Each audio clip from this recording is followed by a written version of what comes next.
Hey everyone, welcome back to West Coast Mopars. So today, this is a 65 Plymouth Savoy, and I know it looks weird because it's a C body, and that's because it is.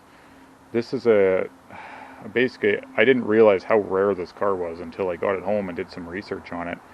Um, I'll get into that in a sec, but basically I bought it from a guy up in Bowser, and I'd known about the car for the last 15 years or so. I actually bought a 68 Valiant from him years and years ago, and also they had a 67 Barracuda parked next to it, and my buddy Andrew bought that. So this car was there at that time. It was a lot nicer as far as I remember, but yeah, and he also had a 66 Chrysler 300, a four-door with a 383, and he had the 383 rebuilt, and he wanted quite a lot of money for that car because of the rebuilt engine. And this car too, he wanted a lot of money for it at the time, somewhere around $5,000. As the years went by, I'd stop in every couple of years and ask him about it, and he'd never, no, I don't want to sell it. No, I don't want to sell it.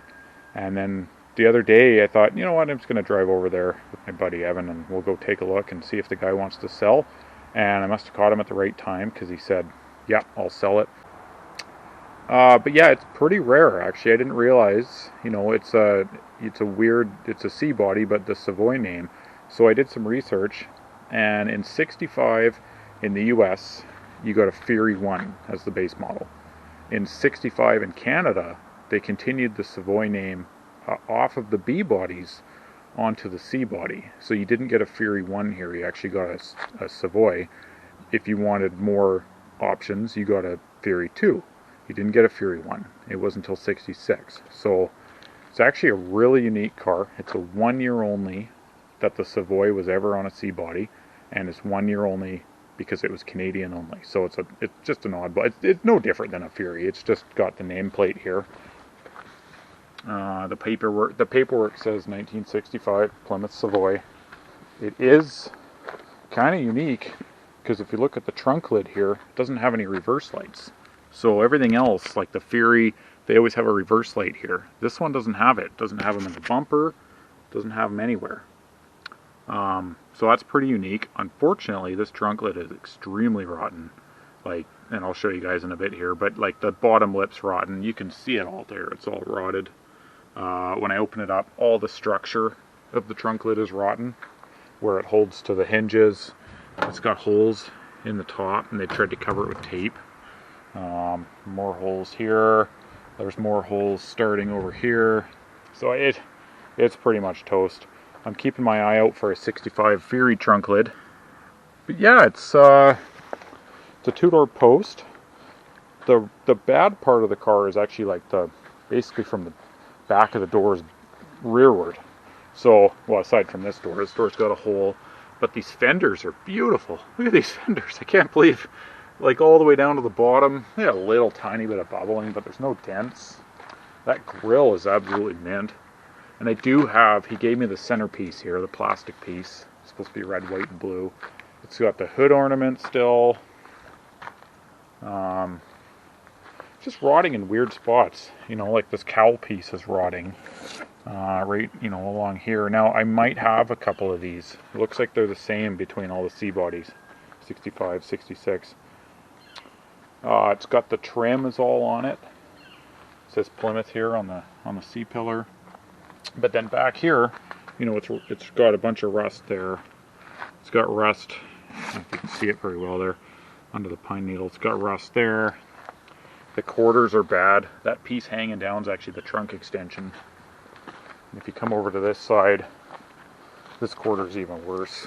Somebody's tried bondoing it or doing some kind of funky paint job. So yeah, it's got a little bit of rust issues at the back. Now the floors are getting bad.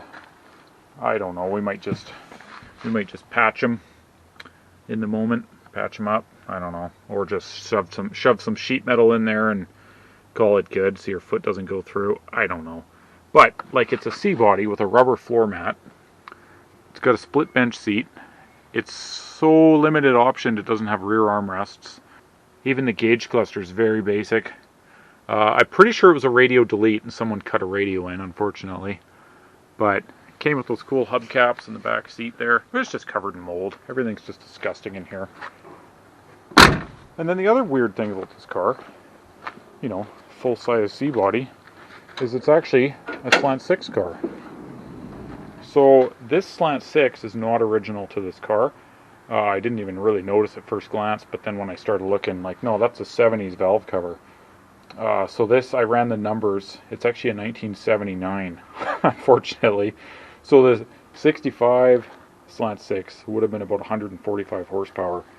By 79, they were down under 100. They were like 85 because they dropped compression. They were, you know, trying to smog them a bit for emissions and stuff. So, yeah, but it does run, so that's a bonus. It actually drove the car back here. It doesn't have any brakes or anything, but usual story, I got no brakes ever.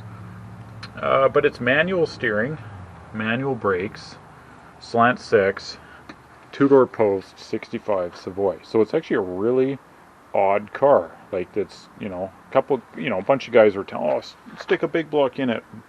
And at first, you know, you kind of like, yeah, maybe I will, but, and being that it's just such a weird car, I'm just going to leave the Slant 6 in there.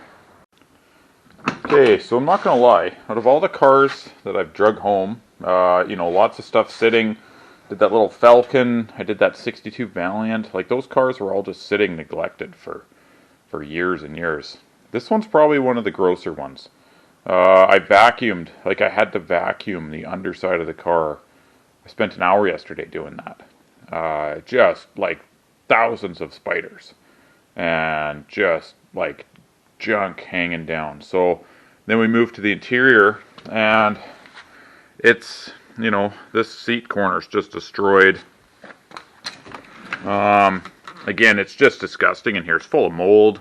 There's just cobwebs everywhere, spiders. I saw the cats caught a huge rat yesterday right around this car, so I'm pretty sure it was living in the trunk or something. At least they caught it outside. It didn't make it into the shop. I like the headliner. Look at it. It's black. It should be white. It's like, and it just, the smell in here is just like old mold and moisture. Look at the back of the seat. Like, should be red. That's just black mold. It's pretty gross. So, well, there's the seat falling back because I unbolted it underneath yesterday. Yeah, I'm going to pull the seat out. I'm going to pull these sill plates off so I can get this rubber floor up. What else? The door panel here, it's together, but it's just peeling up at the bottom. You know, it's pretty loose. The handle's broken, so I always forget when I go to move the car and I shut the door, I can't get out again because the window doesn't roll down. That window doesn't roll down, but at least you can get out that side. Otherwise, you're trapped in here. You know, it's just a bunch of little things, cosmetic-wise. Alright, I took the seat out this morning, and I just started cleaning up the interior. So I don't know what you guys use. I've found that the Spray 9 stuff works really good for... It's a heavy-duty cleaner, but it also basically it kills mold. It kills everything, and it's not toxic for you. So I just did this door panel, and I mean, I literally just sprayed a couple sprays and wiped it down. And I just did that door panel over there. I don't know how well you can see it without the light on in here. I did the back seat. Now the back seat's pretty gross. It's going to take, unfortunately it's vinyl and cloth, and the cloth part is pretty tattered. But you can see where the seat is still dark, and then over here where I've wiped it down with that Spray 9. So here it's just, I haven't even touched that yet. All that mold, it's pretty tough to get out of there.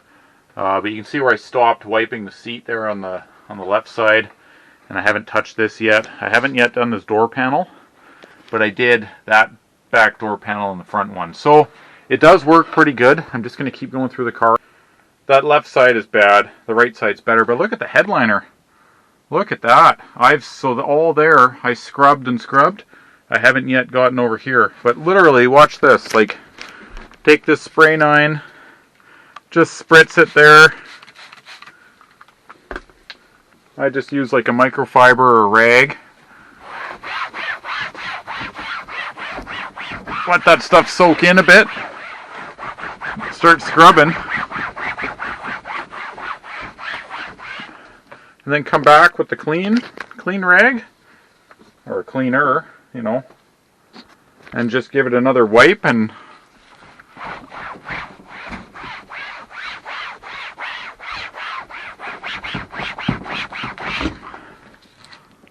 That's cleaned up pretty good, actually. So I'm going to keep going with this this cleaner and do the whole headliner. Okay, well here's where I finished with yesterday. So I just cut out the section of floor with the grinder. There it is there. It's pretty, like, it's a solid rest. So I just cut that out. And then I have welded in tons of floor pans. And never like a new floor pan, maybe like once or twice, but usually just a piece of metal that you cut into the shape and then you hammer it down and you're spot welding it all the way along and trying to do a nice job. And then it gets covered in carpet and you're fighting when you're welding. I mean, if you guys don't weld, if you guys don't know how or you never tried, you can't weld to rust. Rust does not weld. I mean, you can maybe get like a really crappy spot weld to some rust, but it is a pain. It's not enjoyable. I just used self-tapping sheet metal screws and self-tapped this piece of metal down over the hole.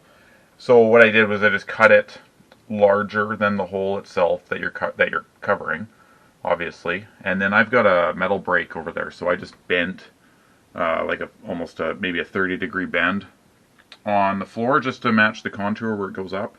And I'm just going to finish screwing it down with these sheet metal screws. And then either I'll use some seam sealer or something to just seal up like the gap there so that, you know, if you're driving in the rain, it's not spraying water up. But that's all I'm going to do. Passenger side, I'll do the same thing, just a small piece. I probably won't even cut out that section. It's just soft. I'll just cover it with something else. The only reason I'm doing this, nothing to do with the structure of the car. The rockers on this car are in great shape. The subframe's in great shape. The roof's in good shape. So the floor pans are really not doing that much for structure. I just put this in here so that when you're sitting here driving, your foot doesn't go through the floor as you're pushing on the gas pedal. That's literally the only reason I cared. Yeah, I just started the pressure washing, but you guys get the idea. Here's the here's the, you know, unwashed section, and here's the wash section. And I've just literally sprayed it off. I haven't even scrubbed it down, so I'll get a rag later and use some soap and hot water and scrub this down. But at least we'll get the grime off for now. It's probably a pretty nice color actually once it cleans up. We'll see what it looks like. There's also going to be a lot of this though. That's what the grime actually hid, was this stuff. Now that I'm washing it off, it's like they used orange paint over a red car. So hopefully it's not the whole car. I can see there's a bunch in the trunk lid here and stuff. So we'll see what it looks like once I get this grime off here. Okay, well it's all cleaned up now. That's actually a pretty big difference. That front clip is clean. Man, look at that grill. That's actually a really nice car. Well, until you walk to the side and then you look at all the rot on the back, but it's actually not that bad. And keep in mind it's wet, so it looks shiny and pretty amazing, but quarters are bad. It's still dripping wet, so quarters are rotten. You can really kind of get a look at the what it's got going on now. A lot of sort of rot there by the window. Trunk lid is just terrible. They got this tape here. When you peel it back, big hole. It's got holes. The trunk lid, I did put a wanted ad out for a trunk lid. 66 Fury has a different trunk lid, so 65 would fit. Finding one though seems to be pretty difficult. Passenger side, yeah, same thing. Quarters are bad. It's got some rot happening here. But, man, imagine this thing 20 years ago when the guy first got it. I imagine it was probably a pretty nice car. Doors rotting. Fenders are pretty good. A little bit of bubbling. But look how straight the lines are on these fenders. These are beautiful. Actually, the whole car, like the lines all... Look at the door line. The body line and the door lines up with the fender and then the back of the car. Like, it's actually still not bad. The cowl is rotting. I think this is a bad design, how it dips here. It looks cool, but it sure collects all the junk and then it just sits here and rots this. Okay, well there we go. I knew I had one. So here's one. I'm pretty sure this is from a 65 Monaco, and that's a 65 Fury. So both C bodies should be a direct bolt-in, and it's got those dips I was talking about. So, and this one's in great shape. Okay, drove the car back in. So here it is dry. Man, it sure cleaned up pretty good. And then I pulled the door panel off. I've been trying to get the window to roll down, but also the release for the door handle is also seized. So this is it here. I just took it off. So this splined part is where the handle screws to, and then it just grabs onto a rod in here. But the rod moves, but this thing's seized. So I'm going to try and free this up. And then I'm also going to drop the regulator out. So you just take out these 3 7/16 bolts. And then usually it's a struggle. And you knock the window regulator in. And I should be able to slide it out of the track. There's a track at the bottom of the window. Because I think the window will move up and down. It's just probably the regulator seized. Alright, I freed up the mechanism for the door. You can hear it pulling on the rod here and moving the latch. And I've taken out the window regulator. So that was a pretty big pain to get out of there. The glass was stuck in the up position. The regulator was seized, and I couldn't get the little roller out of the bottom of the glass. So I finally got it out of there. So here it is here. Now I did manage to free it up. Here's a handle. So just got it now. You can actually wind it up and down. So what it was the gear inside here was seized. It was rusted to the teeth there. So I just sprayed it down with some of this Move It, just a penetrating oil, and just tapped on it with a hammer a bunch on both sides and got it to break free. And there we go, we got it. So I was worried, well, not worried, but I was thinking I was going to have to find another regulator. I do have a few upstairs. I don't know what they're from. Probably C bodies. But this one is actually working, and it's holding, because the spring tension, there's the spring on the other side there, the spring tension allows it to roll this way very easy, but then it's quite hard to get it the other way. And the spring tension, I'm pretty sure, pushes the window up. It's just to help you roll the window up. But anyways, I'll get this back in the car, and then we'll go focus on the passenger side. Alright, I got the passenger door back together. That window rolls up and down now. I didn't actually have to take that regulator out. I was able to free it up with it in the door. It just hadn't been used in a long time, I think. So that's all back together. The seat is terrible. I mean, just probably just end up laying a blanket down on it or something. I just cleaned up the seat backs and everything again with that spray 9. And now I've pulled out the gauge cluster here. I did get the gas pedal. It's not totally in. I just drilled some holes through the base here and put some bolts through it because the base is pretty rusty. Normally there would have been some studs on the bottom that are part of the gas pedal assembly, but I just drilled through the floor, put some bolts on it, and I'll have to tighten them up later. But yeah, I've taken out the gauges here. So this would have been temperature, fuel, and the ammeter. And you got to be careful unplugging the harness because the pins are weak and they want to break. And then you take off the ammeter connections. Keep in mind, if you don't hook these back up, the ammeter connections, the car won't start because the power goes through the ammeter, and that's when you know your battery's charging or not charging. Some people, they'll bypass the ammeter. I've never personally, in all of the Mopars I've had, and I've had probably 1,000, I've never had an ammeter burn down. Never. Never had one burn the car. Never had one fail. And you can say it's lucky if you want. Or my thoughts is I don't put stuff in the cars like a big stereo or a bunch of stuff that's going to draw more than the car's meant to draw, than the wiring harness is meant for. And I don't put, I won't go and put a 95 amp alternator in a car that was meant for a 65 amp alternator. Like, you do stuff like that, and you're going to have issues. So, if you keep the car fairly stock, you will have no issues with the factory ammeter, as far as I think. So, here is the gauge cluster that was in the car. This one the guy gave me but the plastic's all cracked. So I've just been testing the gauges because it's pretty easy to do, and I can show you guys here how. But what you want to do, this is kind of an archaic setup, but it's 2 AA batteries, and what you do is you want to put them in series. So how you do that is you take the first battery and you tape, I just tape a piece of wire, strip the end, tape the wire to, say, the negative side. Then you're going to run that same wire to the positive side of the next battery and tape it there. So what you've done is put the batteries in series. This battery is connected to this battery.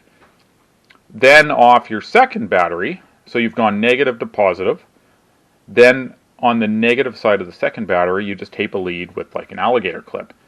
And then you leave the other side open. So what you can do with that, here, I'll just put the camera in this box here. Hopefully you guys can see it. So this fuel gauge, I wasn't sure if it worked. What you can do is you're going to go from the A side to the S. The S is the sending unit side. The I is ignition. But the way these fuel gauges work is this gauge is the voltage regulator as well. Or the limiter, sorry. Some cars have that press-in limiter you see on the back. These ones don't have it. So you go from A, and then you're just going to touch the other side of the battery to the S post. And I'll do it here and you guys can watch. If you hook it up, and you see how that, oh, get my hand out of the way there, sorry. You just touch the posts together. You can see how that orange needle is slowly moving up, very slowly. And you want, that's fine, because I'm only putting like 3 or 4 volts to it. You don't want to put 12 volts to these. You'll burn them out. So that's why there's a limiter on them. So you can see the needle slowly moving, so you know that gauge works. Often you'll put it on a gauge and it won't move at all, and then that's a good indicator that it's dead. So the temperature gauge, there's only 2 posts, so you just go from one to the other. This temp gauge also works.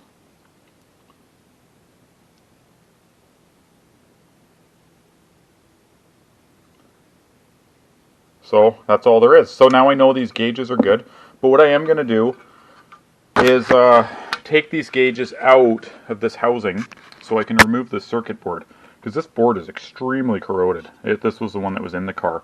But if you look at the back of this circuit board, and I've already tested these gauges, they're not working. The fuel gauge must be burned out. But I'm going to take this circuit board because it's beautiful. It's way nicer, and they're the exact same part number. They're the same board. Everything's identical. But I'm gonna use this one because it's just there will be no issues down the road. This one will be lucky if, like, you test the gauges, they work, but when you put them in and they're running through the circuit board and everything's corroded, they're not going to work anymore. An important thing is making sure the sending unit is grounded, and often they come with a ground strap that goes over to the fuel line, but the fuel line in this case is extremely rusty, so it may just have to ground the sending unit to the body with a piece of wire. I've done that before. I'm going to replace the fuel line anyhow, but it's just, you're relying on those old clips holding the fuel line, that they're clean and that they have a good ground. It's probably not going to happen. On a side note, I put the little emblem back in here. So this little piece here, the guy had said, oh yeah, the pin's broke, so he took it out. But there was no paint on it, so I actually painted it yesterday with just a paintbrush and took some spray paint and sprayed it on a little piece of wood and dabbed into it. So I painted in the red, white, and blue.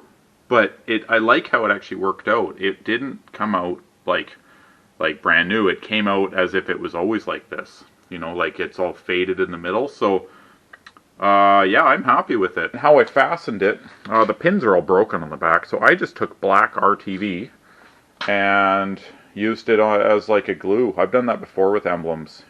Rather than using double-sided tape, I've just used RTV.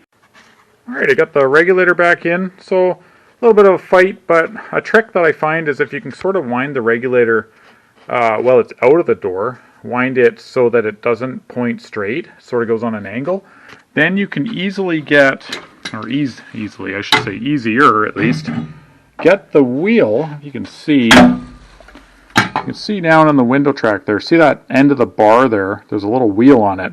that wheel slides in that track right there.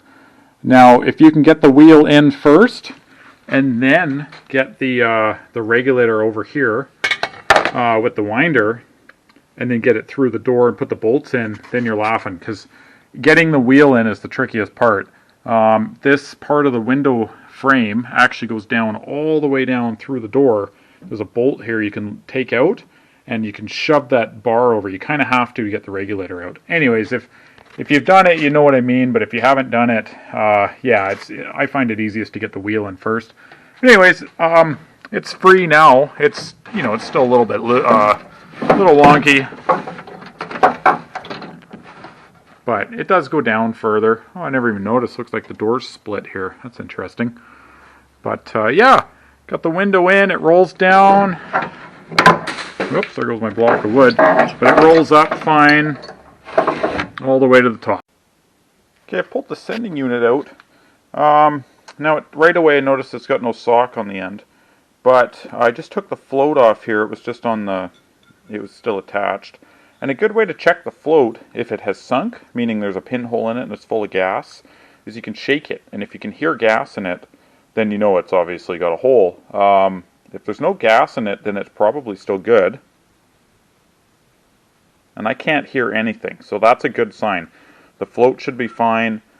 I'm going to put my meter across the sending unit pin here, like this is where the wire clips on for the gauge, and ground, and I'm going to see if there's any change in resistance when you lift this arm. So at one point you want like somewhere around 0, and then at the other point you want a higher reading. I can't remember what the Mopar ones are. I think they're somewhere like 0 to 80.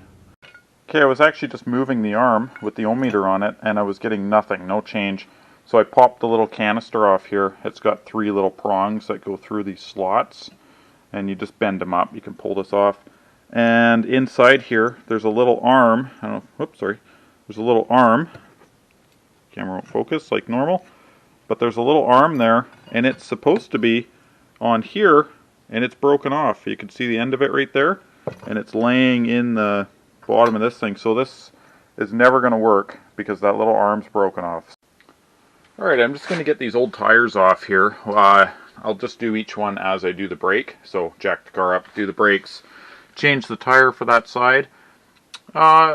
These look like they were probably brand new. I think the guy probably put them on here. But I don't know if you can see down the center between the treads. They're all split, cracked. And only 2 of them actually really hold air. The back 2 constantly go flat. So I don't have any new tires. These are 14s. 14s are getting hard to find. And I don't really want to order a set of new tires for this car. Like I'm not going to keep it around forever. And I do have some half decent tires in the back that are 14s, and they're kind of a mismatched set. I got 2, one brand and 2 of another brand. So I'll probably just put those on these rims, and whatever the bigger tire would be, I'd probably just put it in the back. But yeah, I'll get these taken off and get the other ones mounted.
Alright, I drained the transmission pan yesterday. I just let it drain all day. I went to work. I also drained the oil, engine oil. It was very black, so good to change it. But yeah, I dropped the transmission fluid. It seemed okay, maybe a little burnt. I mostly just wanted to change the filter and also check the bands. And I'm not going to go over the bands. You guys have seen me do it a few times now. But again, just keep in mind, when you do them, your low reverse band is the one that's underneath the pan here. Right there. You just look for the stud with the lock nut. That's it there. And then the the kick down band is always on the outside, on the left side. So, get the light up there. See right above the transmission cooler line, see that stud with the lock nut? That's it there. So it's always good to look up the specs because they're never the same, it seems, between Slant 6 transmissions, 904s for small block, and 727s, small and big. And I will also change the filter. If you've never changed the filter, there's 3 screws here. You take those out. Be careful, they're like fluid's going to drop once you pull them because there's fluid in the valve body that's up there behind the screws. And you just put a new filter in the same way. And there's usually a hole in the back of the filter. And make sure that hole goes back up facing the top, not the bottom. Okay, the Rock Auto parts came in. So I've started pulling apart the intake and exhaust manifold here. So I took the carb off. Fuel lines disconnected. So, and then this intake and exhaust manifold, they come off as a pair. So I don't know if you guys have ever done it before. I've done it a couple times. Basically, the 2 studs on the ends are live, which means they go into the water jackets. So you're best to drain the coolant, because if you pull these 2 studs, well, the nut's supposed to come off, but you know how it goes. The stud ends up coming out, and then you spray coolant everywhere. So you're best to drain the rad. And then there's uppers and lowers. So there's like, you can see the uppers here along the top there. And then down in between, I don't know if you guys can see the stud down there. There's a stud there. See if I can get the light on it. There it is. There's lowers. And there's lowers all the way. And actually I can see a washer I missed. I should grab that with the magnet. But there's lower nuts and washers on the whole thing. And it's good to remember where the washers go, but if you don't, the circles go in the centers. Like there's a center stud, and then there's sort of triangles, and they just spread the load between the intake and the exhaust manifold. But anyways, you take all those off. Don't bother taking off these 3. There's no point, because you end up removing this as a pair. It's easier, and then you can remove those 3. This one you can't get to. It just threads into the manifold down below. There's no way to get to the other side, so this typically breaks. You can try to heat it, but you can't heat the bottom. So you just kind of have to hope that this one comes out. These 2, these I can tell they've already broken because there's nuts on the bottom. Typically these are just threaded through the exhaust manifold. But when they do break, because they always do, people drill them out and then you put a nut on the bottom. So that's normal. But remove this as a whole, and then later I'll show you how to assemble this back. Now I did figure out the exhaust leak, I think. So, holy Jesus, okay. So I think it's this right here. So there's this exhaust flapper inside. And right there, look at it flopping around. I'm pretty sure that's what was leaking. There's nothing in there to stop it from, I don't know if you can see in there. There's nothing in there to stop all the exhaust from shooting out. These studs broke, of course, like I figured they would. This one's broken, so that's too bad. Clean up the intake side, and then I figured I'd show you guys this. This is kind of interesting. The back of the engine, somebody has already plugged something here. So I don't know, maybe because it's a 1979. There's, I don't know what that this pipe here would have been for, but they've squeezed it shut and soldered it. So that's kind of interesting. I'm just going to leave it alone. It doesn't leak. I don't need to be pulling that out and creating a leak. So these studs snapped off, right, when we tried to remove them, of course. So what I'm doing now is drilling them out, and I've had to do this before. I used to do it just with like a cordless drill, but it's actually really nice to do on the drill press. Just sort of make up a little jig here with some 2x4s that the manifold can just balance there, and then just drill straight through. I'm just using a 5/16 bit, and we'll just knock these out. I'm pretty sure the bolts were 1/4 inch, so with a 5/16 that'll allow me to just run a new bolt right through put a nut on the other side, no issues. Alright, I've got the intake and exhaust manifold all cleaned up, ready to be put back in. Now they come with a new gasket that just goes between the intake and the exhaust manifold. All this section is just for the heat to rise to for the carb so it doesn't freeze in the winter. But yeah, I've got a new gasket. So when you set this intake exhaust combo in there, what you do, and it says right in the service manual, to leave these loose, and you put this in as a pair, and you actually tighten down. You start in the center, and then you work your way out. So you start in the center here, and then you go these bottom two that are underneath, then the top one, then the bottom, then the top one, then the bottom. You kind of work your way from the inside out, and then you torque them, and it's only like 10 foot-pounds. It's barely anything. And these only get torqued down to 15 foot-pounds. So you start by torquing down the intake exhaust manifold side to the head, and then you tighten down the center. If you tighten down the center first, what happens is sometimes these don't get aligned properly when you're on the head, and then you have a leak. So it's not complicated, but there's definitely some steps to it that you want to take. And if you've never done it, I know like online you can download these service manuals through, I think it's mymopar.com. I've got, on the shelf there, I've got a bunch of service manuals all the way from 55 up to 74, and it's all Chrysler stuff. So that's where I get all my information from. But if you don't have them, you can find it online and you can download it for free. Yeah, I've got this intake exhaust all torqued down, and yeah, so I've got the carb here. So yeah, this is a Carter. Now, I think in '68 they started using Holley, single barrel Holleys, and they used them for a few years, and then I think they went back to Carter. Nothing wrong with these carbs. I've had lots of Slant 6s with these carbs. I think I do actually prefer the Holley because you can set the float level a little easier. But whatever. This one you just take the top plate off and you can bend the little tab on the float and get it higher or lower, wherever you need it. But I'm just going to open this up. It does work okay-ish, but I think it just needs a good cleaning. And I've got a carb kit here. So yeah, I'll just go through it. If there's anything exciting, I'll show you guys, but otherwise just another basic carb rebuild. Okay, it's pulled apart here. Not really much to show. The floats and everything are very clean. But as I pulled the floats out, you can see it's been sitting in, if I can stay out of the shadow, quit making a shadow there. All that, it's like a bunch of dust on the bottom. It's just old. It's like dried up varnish and whatnot.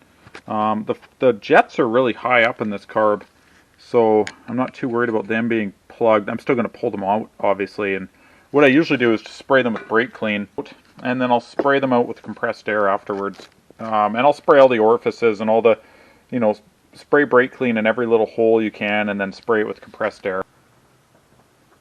Yeah, I looked at the valve stem seals. They're not broken. None of them are laying down in the bottom of the springs. You can usually look in the sides there and see them. They're all still intact, and so I'm just going to leave them alone. But the valve lash is way out. Some of these are extremely loose, so let's see if I can find one here. That one's pretty bad. Look at that one. That's quite a lot of valve lash there. So what I'm going to do is, I don't know if you guys know how to set valve lash on these things. Slant 6s and small blocks, big blocks, if you have adjustable rocker arms, they're all basically the same. There's a sort of a principle you can follow. It's EOIC. So when the exhaust valve starts to open, so this one here is the exhaust. When this starts to open, so you rotate the engine, you rotate the balancer. Now I took the fan off so I can get to the balancer easier, because there's no bolt on the front of these Slant 6s. You just have to grab the balancer with your hand. When the exhaust valve starts to open, you adjust the intake for number 1. So EOIC. So when the intake valve starts to close, that's the IC, intake close, you adjust the exhaust. So you just rotate it through and you do the firing order. So it's 1, 5, 3, 6, 2, 4. And as you go, you just adjust each valve. And the way to do that is these, sometimes there's like a lock nut with a screw. I know my 340 and my Dart has that. I've got adjustable rocker arms. And there's a lock nut with a screw. These are literally just, you put a 3/8 wrench on this bolt and it'll move up and down in the cupped part of the push rod. So it's really easy to do, and it's something that gets missed. This is similar to adjusting the bands in your transmission. Not that the procedure is the same, but it's something that it should be like regular maintenance, or at least you check it, and people don't. They just don't check it, and this, you know, and then the engine runs like crap because you haven't adjusted your valves in 10 years. So I'm going to go through it, and yeah, you just use a feeler gauge. So when you're doing the valve, use a feeler gauge. And now, I always do it cold. You can do it hot. I know the service manual says to do it hot. I've got this little thing here. You guys may have seen this chart online. This is for small blocks. It says 8 cylinders there. But I've got written down for Slant 6, intake cold, 12 thou. Exhaust cold, 22 thou. If you do it hot, it's 10 and 20. So yeah, you just follow your firing order, and I just write it down, EOIC. So then if, you know, exhaust starts to open, adjust the intake for that cylinder. Intake almost closed, adjust the exhaust for that cylinder. It's really hard to screw it up, and if you think you screwed it up, you can always just go through the process again.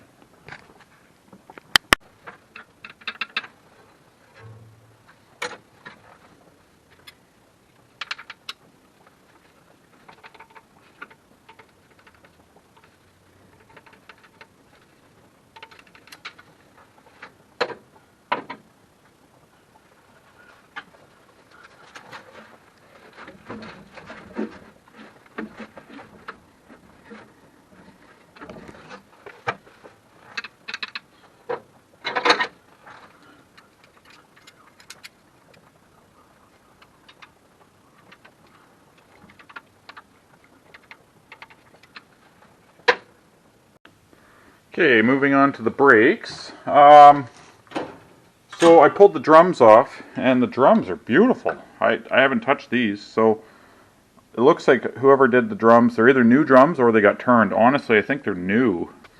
The guy said it had new brakes, and here's a sign that it's got new brakes. I mean, new being 20 years old, right? But new, like he did the brakes and then he parked it a year later. So really, there's no wear on these brakes. I'm just going to leave the shoes alone. I'll clean them up. The hardware looks like it's probably old original hardware. And then the wheel cylinders, I mean, they're new-ish, but unfortunately when you pull the cups back, they are leaking. So, and these hoses are new but extremely like rock hard. So new 20 years ago. But look how much grime and dirt and stuff is just piled up on these control arms. You can't even barely see the nipple to grease the upper ball joint there. And look at this. Look at this one. It's just completely caked over. So I'll spend a little bit of time cleaning those up so you can at least grease them. We're going to put new hoses in. I've already cut all the hard lines. I cut them and removed them. Okay, and I'm onto the rears. I just changed the wheel cylinder in this one. Same story. Shoes look pretty much new, except they're old and cracked because they've been sitting there forever. But I'm just going to leave them in there. I just had to free up the adjusters on the bottom, the little star wheel there. They're typically seized when the car sits a long time. So I just put it in the vise and use a pair of channel locks on the star here and just free them up. You want those free because it's supposed to self-adjust. So as the shoes wear down, that's supposed to self-adjust and keep the shoes out against the drums.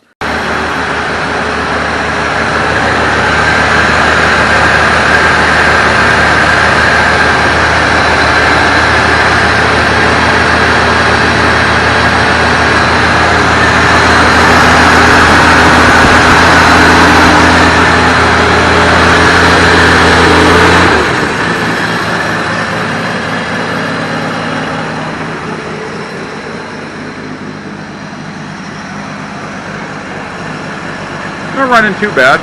It's got a little bit of a shake to the engine, but it is cold. It hasn't run at all since I started doing any of the work, so I'm just going to let it run for about probably 10 minutes here, see what it does. I saw the temp gauge was moving already, which obviously the sending unit isn't. isn't happy, or it's grounding out somewhere because it shouldn't be moving already. Oh yeah, see it's pegged all the way full in there, the temp gauge, so I'm going to disconnect the wire before it burns out the gauge. Well, something's grounding somewhere. It's making the gauge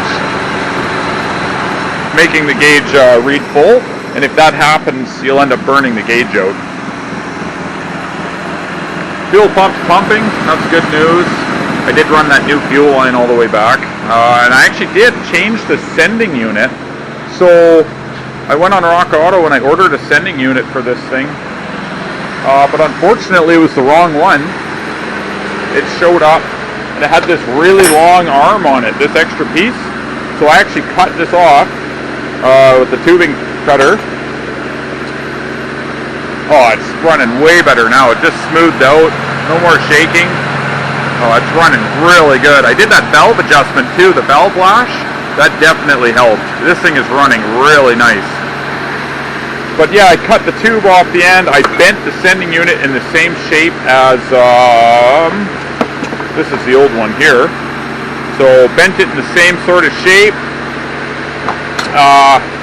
Now mind you, the float location was further down, and the float isn't going to read as accurately as this one would have, but this one was done. It's all broken inside here. I couldn't find the right one. So, oh yeah, this thing is running great. Look at that. No more shaking. Oh wow.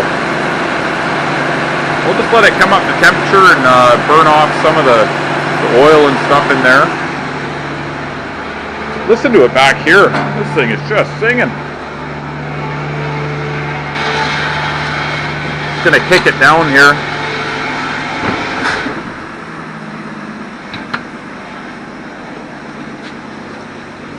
I'm gonna top up that transmission before it makes the pump unhappy. So I'll get to that in a second here, but wow, is it ever running nice. Okay, I've got the Savoy parked outside now. I backed out of the shop a couple days ago. What I'm going to do out here, anyways, I don't want to be shooting sparks on the nice cars in the shop, so I pulled this outside and I'm going to cut that lower quarter out. Part of me just wants to leave it, but I can't drive it around like this. I'm going to get pulled over and get a vehicle inspection or something, which would be the last thing we need. So I'm just going to cut out the rough spots and just weld in some patches, and whether I just do a horrible Bondo job, which is my norm because I don't have any patience for it, at least it'll clean it up a bit. It won't have big chunks falling off. It won't be all bubbly. So I think that's what I'm going to do. This quarter is bad. It's already full of Bondo. Look at that. Chunks of Bondo.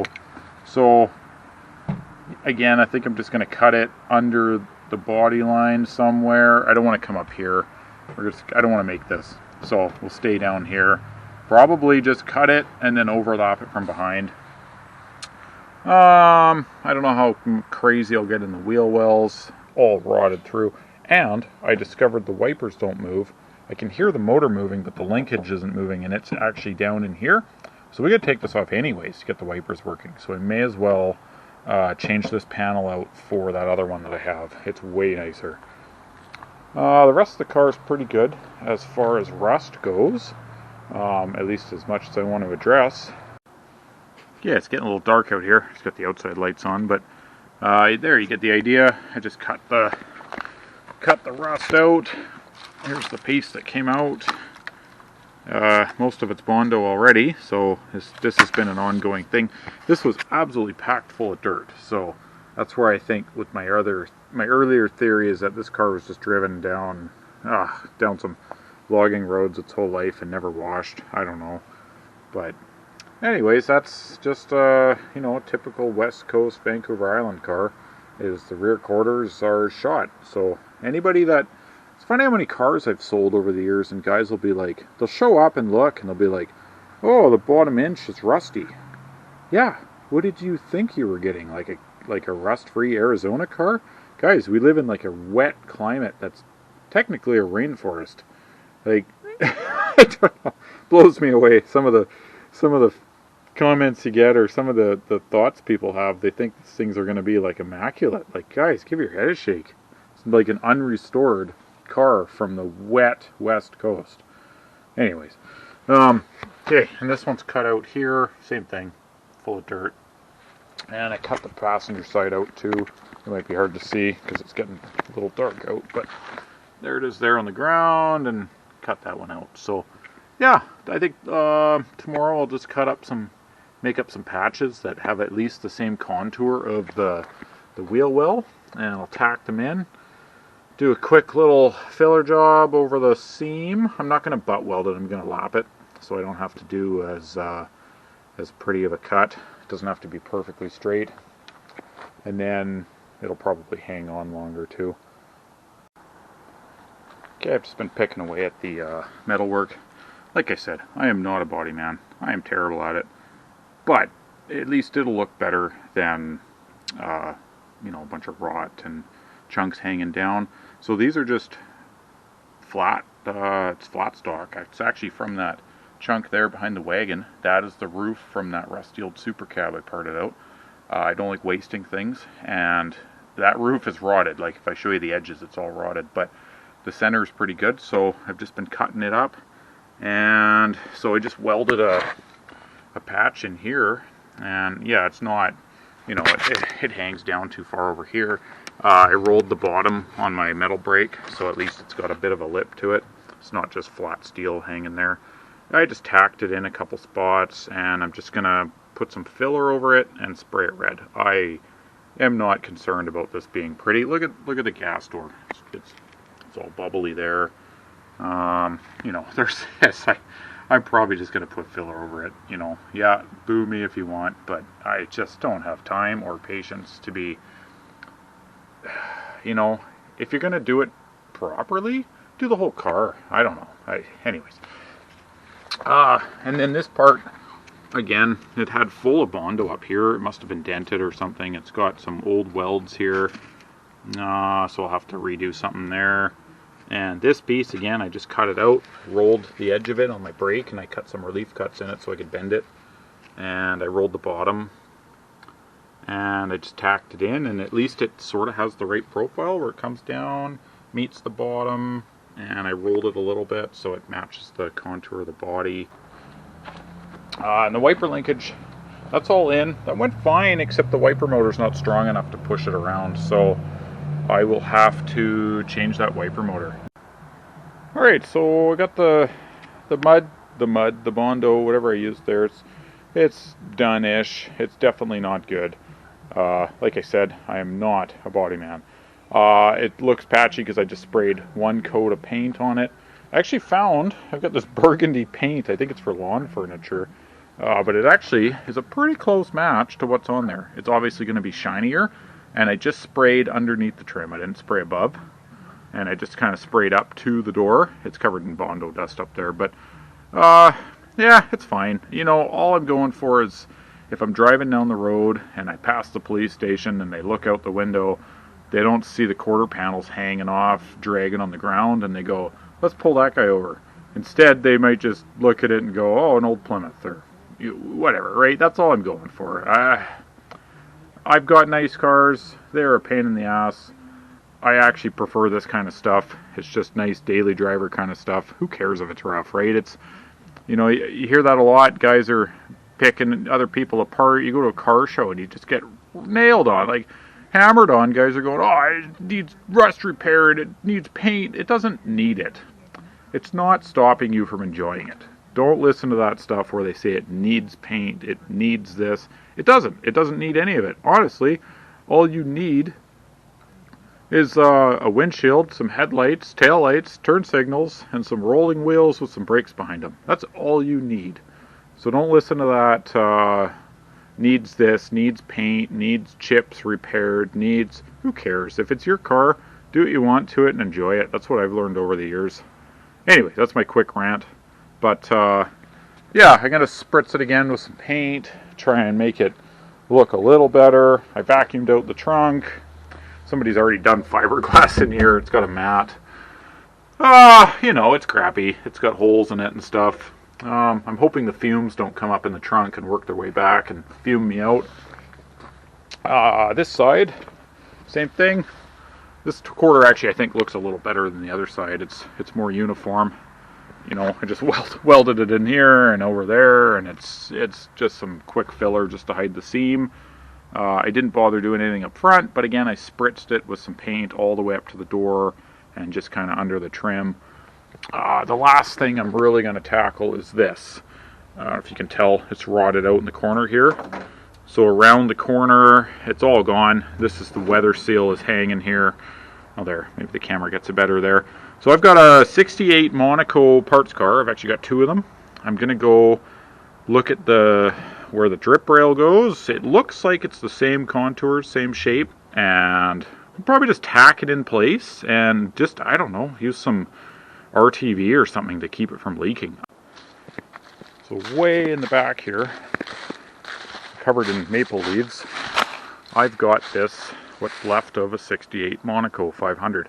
I've got that primer one also, but it's this thing I've just been cutting pieces out of it and using what I can.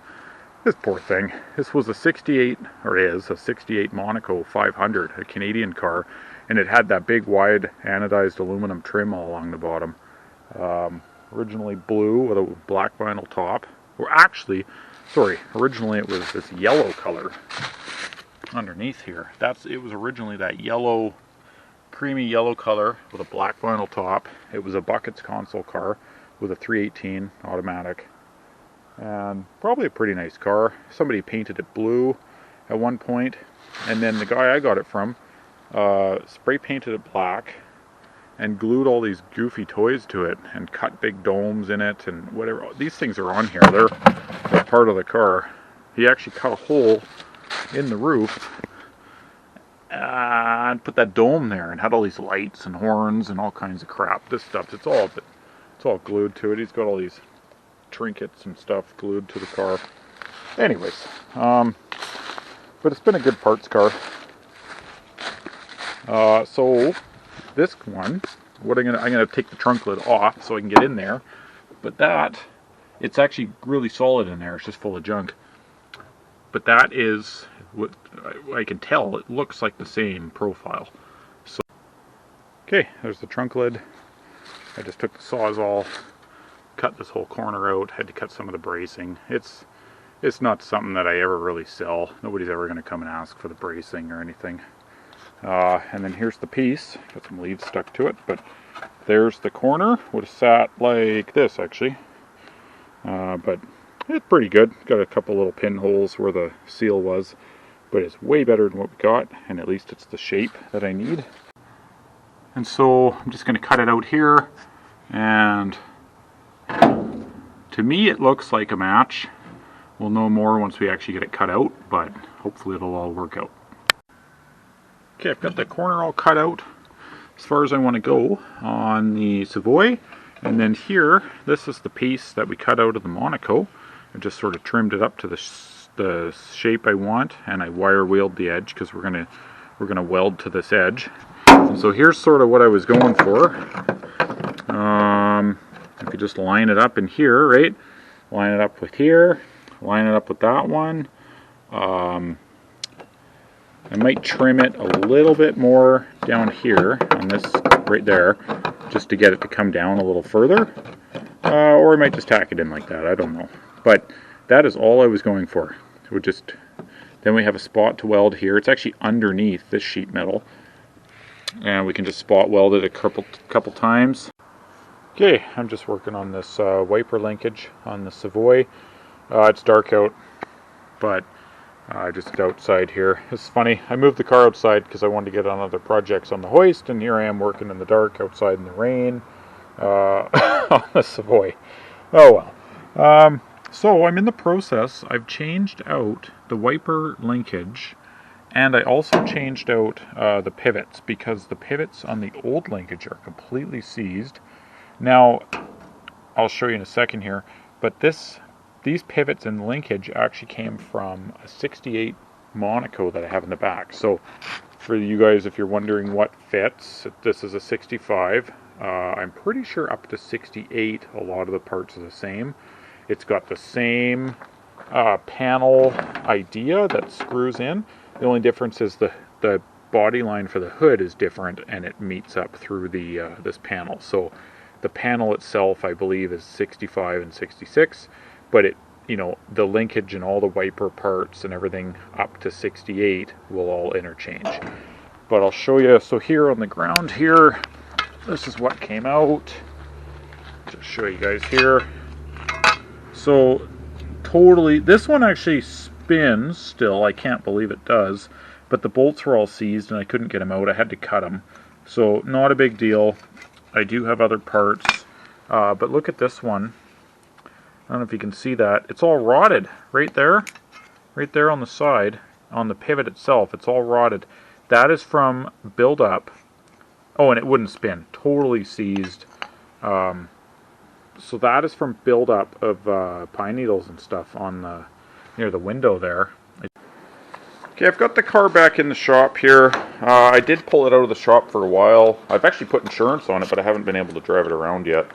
We're in the rainy season now, and I've been trying to deal with the wipers. So they do move, but the arms were binding on the sheet metal that we put in. So basically they would work, but they wouldn't park themselves.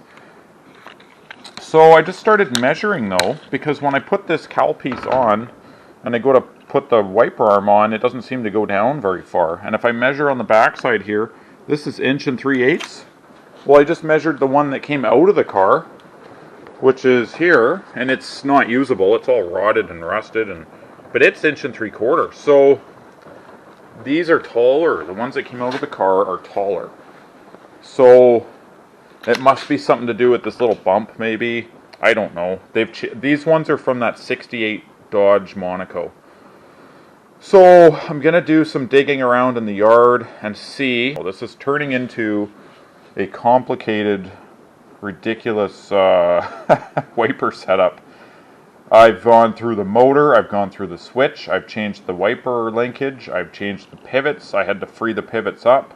This has been ongoing. So now I've got to go root around in the backyard and hope that I can find some pivots that are 1/2 inch taller. Okay, well here's where we're at. I found this. I had to go digging around in my metal bin outside because I had thrown this out, because this one's all rusty. I don't know if you can see it there. It's all crusty in the center there. So now I'm stuck having to clean this thing up. This thing is seized solid. This does not move. So I have to free this up, get it spinning. What I've been doing is heating it up with a torch and then spritzing it with some of this Move It. It's just a penetrating oil, and letting it sort of burn its way down in there. I've got to remove 2 broken studs. I already got one out. I got to remove this other side. So this side I got to free up, and then I got to free up the one that's still on the arms over there. And then at that point, I guess I'll probably just put the old arms back in, because that was all one unit. I don't think there's any differences in the arms. I looked at them pretty closely. I think it's just the pivots, but alright, one day, hopefully soon, we will have working wipers. Okay, I'm just sort of getting through the last few things on this thing. So I got the wipers back together. It turns out the linkage I put in from a 68 Monaco is, it's actually shorter too. It was 1/2 inch shorter from the piece on the wiper motor to the first pivot point, which is actually the driver's side. That piece was 1/2 inch shorter than the one I put in. So that would explain why it was having some trouble going back to park. And so that was my mistake. I assumed they were the same. I guess not. So I ended up cleaning up all the original pieces, putting them all back in, and it works fine now. So there we go. I should have just taken the time to begin with. And I've just been cleaning up the front end. So I've got some metal polish. I think it's a Lucas brand. I've been polishing the grill, the headlight bezels, and the bumper. I think the bumper turned out really nice, actually. I don't know if you guys remember. It had all these streaks down it, like rust streaks. So I went through that. I got plates for it, put some plates on it. Oh, I sort of started cleaning up these hubcaps too. They were pretty oxidized. I think they suit the car. I've been looking at it, they just sort of suit it. But back here, so I started on the bumper back here, and it's coming along pretty good. You can see over here, where I haven't touched it yet. I haven't got to it, and that's all those streaks I was talking about. Kind of all these all these grimy rust streaks. But then this tail panel, the Plymouth emblem here, cleaned up really nice. It actually has some shine to it again. It does read Plymouth. Now I can see there's old remnants of black paint there inside the letters. I think I'm going to take like a paintbrush and some black paint and just touch them up again, you know, just sort of make this pop a little more, because it is a nice piece. Okay, here we go with my buddy Shane. See what happens. Hey, it fired up. That's a good sign. We got a radiator leak. That window kind of rolls down. Okay. So first voyage in 20 years. Hopefully the tires don't blow up either, because they're old. I think the defrost works. Brakes are squeaky. Yeah, I think even the heater works.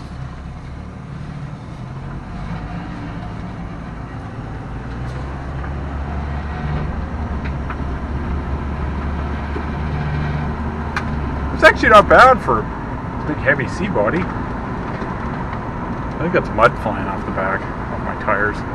I got winters in the back and old dry rotted summer tires in the front.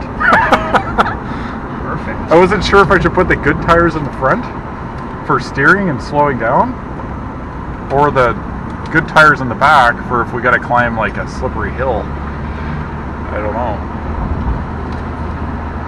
Actually runs pretty good. What do you think? Awesome. I like it. It's actually pretty smooth, actually. You know, the gas pedal's on a horrible angle because the floor was all rotted, so I just put a chunk of metal there and I bolted the gas pedal back through, but the angle seems funny. Come on, baby. Oh, actually, we gotta get gas. I have no idea how much gas is in there. So, it's all downhill to Parksville, so if we run out of gas, we should be able to we should be able to coast all the way into town. Yeah. It seems to roll nice. Man, it actually goes pretty good. It is. It's actually got some power. I don't know if we're losing parts, but the heat works. Man, this thing is awesome. It's actually a factory radio delete car, but somebody cut the radio in.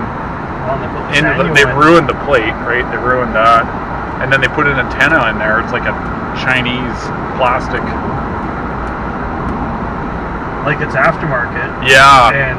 But that was a radio. Now that's vintage. That was a radio delete plate. Yeah, yeah. That's too bad. I like the hood emblem. That's cool up front. Up front. The moment of truth. It didn't fall apart going over the train tracks.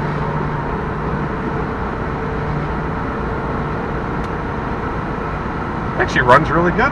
I wasn't sure because it's so stumbly when you fire it up. Like it's warm too. It actually, yeah. It's warm in here. It just needs to be used. Oh, here's the test. Yeah. Well, the brakes work. Well, the pedal goes a little far to the floor, but hey, four-wheel drums with dry rotted tires. Yeah, I think it'd probably be bled a little more. Ooh, a little stumbly there. Let's put it in neutral. Don't really want to stall here. We lost our momentum.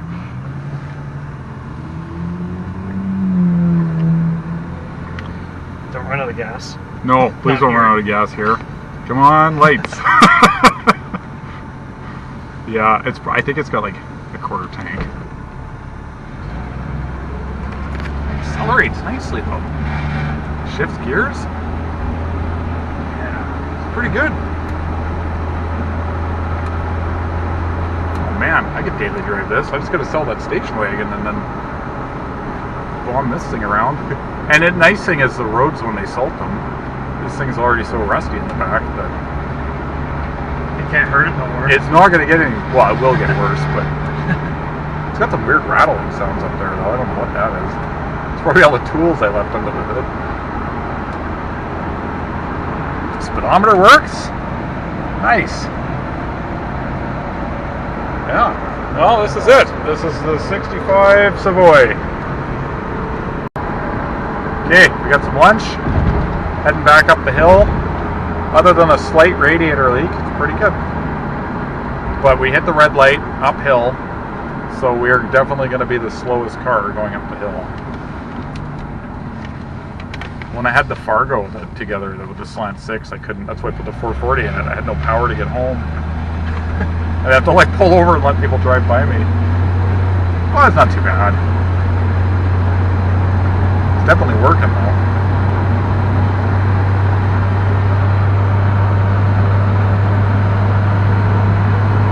I think we're actually gaining speed. We're doing pretty good. They must have 323s or something in it. There's no way it's got highway gears. We're keeping ahead of the Tesla behind us. Yeah, I can't say that. Screw you, Tesla. Wow.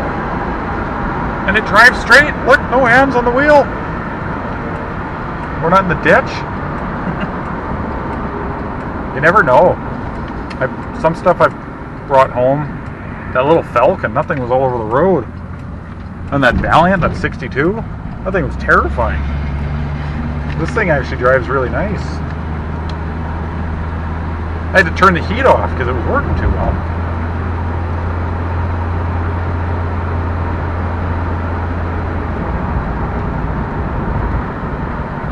Smell the smell though. Can you smell the smell?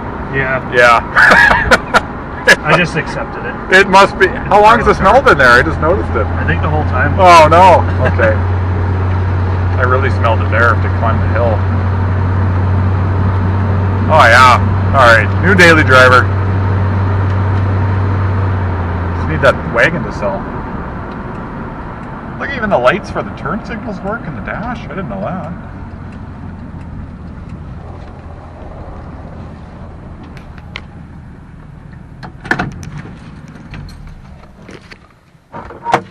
All right.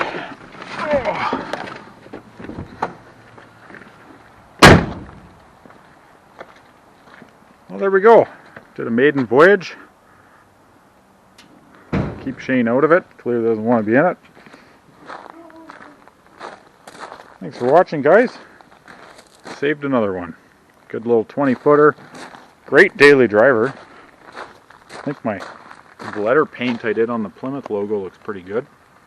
Kind of stands out. I fixed the windshield wipers, cleaned up those hubcaps. I think they look really good on there. Aside from the rotten passenger door, I don't think it really needs anything. I painted here.